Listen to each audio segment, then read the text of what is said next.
Hello friends, welcome back to my YouTube channel कानूनी तौर पर। Friends, today we discuss the legal remedies after check bounce।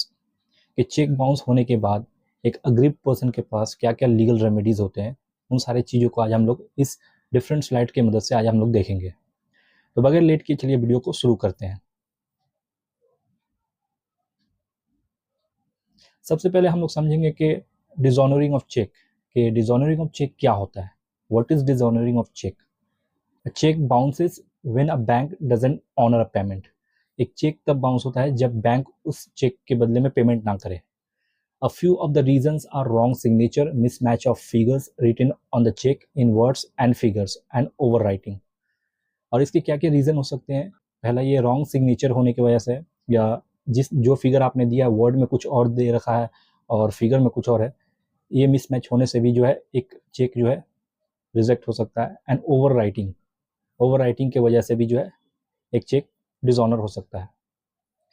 But these issues are minor and can be solve without court intervention.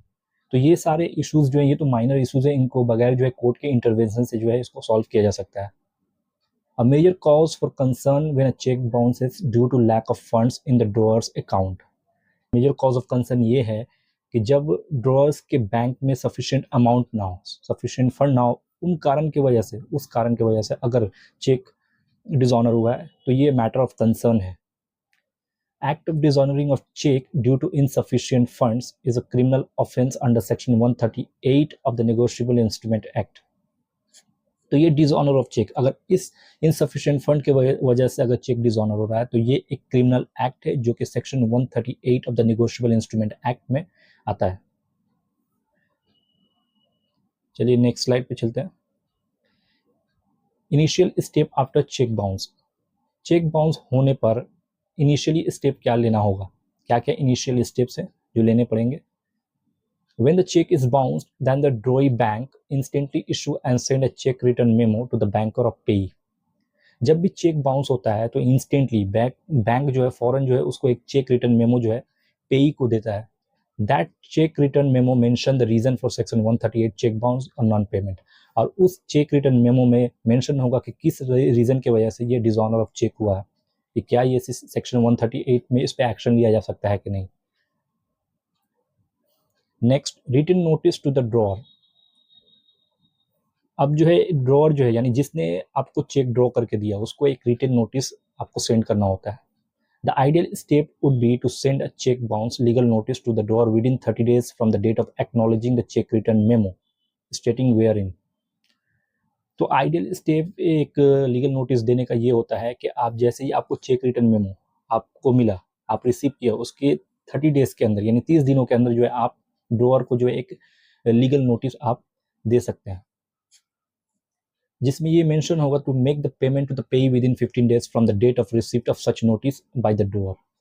कि जिसमें ये mention आप कीजिएगा कि आप 15 दिनों के अंदर जो है इस पेमेंट को कीजिए, ठीक है ना। चलिए देखते क्या। और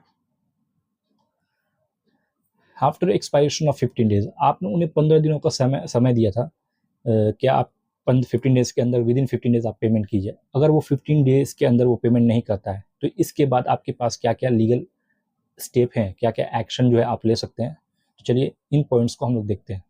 action under section 138 of negotiable instrument act. पहला स्टेप ये है कि आप सेक्शन 138 में आप जाकर जो है एक क्रिमिनल केस फाइल कर सकते हैं। In the event of expiry of notice period of 15 days, यानी 15 डेज का जो नोटिस पीरियड आपने दे रखा था उसके एक्सपायर होने के बाद, यानी 15 डेज का खत्म हो गया, आप खत्म, उसके बाद आप क्या कर सकते हैं। The payee has the right to file a criminal case within 30 days of such expiry of notice period in a court of competent jurisdiction. तो जहां जिस जुरिस्डिक्शन में ये मैटर आपका आता है उस जुरिस्डिक्शन के कोर्ट में जाकर उस 15 दिन खत्म होने के बाद आप उस 15 दिन से खत्म होने के 30 दिन के अंदर जो है आप किसी भी कॉम्पिटेंट जुरिस्डिक्शन वाले कोर्ट में जाकर आप एक क्रिमिनल केस उस ड्रॉअर के अगेंस्ट में आप फाइल कर सकते हैं। और चलिए देखते हैं कि क्या रेमेडी आप और क्या क्या एक्शन ले सकते हैं। नेक्स्ट ये है कि criminal action under section 318 BNS। तो आप जो है एक चीटिंग का भी जो है एक केस फाइल कर सकते हैं। सेक्शन 318 BNS भारतीय न्याय संहिता के तहत आप एक चीटिंग का भी कर सकते हैं। This remedy is in the nature of criminal case for the offence of cheating under section 318 of the भारतीय न्याय संहिता। तो ये एक क्रिमिनल नेचर का केस होगा जो ऑफेंस ऑफ चीटिंग के आप केस जो है फाइल कर सकते हैं सेक्शन 318 के तहत within 3 years from the date of issue of cheque, यानी जिस दिन चेक इशू हुआ था उस डेट से 3 साल के अंदर जो है आप इसको फाइल कर सकते हैं। The remedy is not directly related to cheque bounce case, क्योंकि ये रेमेडी जो है ये डायरेक्टली चेक बाउंस केस से रिलेटेड नहीं है। ये आप एक अलग तरीके से आप एक चीटिंग का भी जो है केस उस पर लगा सकते हैं, क्योंकि वो आपके साथ चीट भी तो कर रहा है। It is only applicable if you can prove that the drawer cheated you and had dishonest intention to cheat. और ये केस आप तभी अप्लाई कर सकते हैं जब इसका एक प्रॉपर सबूत हो, एविडेंस हो कि उसने आपके साथ चीट किया और उसका ऐसा इंटेंशन था, ये डिसऑनेस्ट इंटेंशन से वो आपके साथ ऐसा किया। तब ऐसे कंडीशन में आप जो है उसके खिलाफ एक चीटिंग का केस भी फाइल कर सकते हैं। It is but an additional remedy in case where cheating forms a part of the offence. और ये एक तरह का एडिशनल रेमेडी है जहां आप चीटिंग वाले ऑफेंस के जरिए भी जो है आप अपना रेमेडी ले सकते हैं। नेक्स्ट देखते हैं civil action as a summary suit. तो आप एक सिविल सूट भी फाइल कर सकते हैं समरी सूट के तौर पर भी जो है आप ऐसे भी एक रेमेडी है आपके पास, इस तरीके से भी आप एक्शन ले सकते हैं। This remedy is available for longer duration of time. और ये रेमेडी जो है आपके बहुत लंबे मुद्दत तक जो है ये आपके पास रहता है।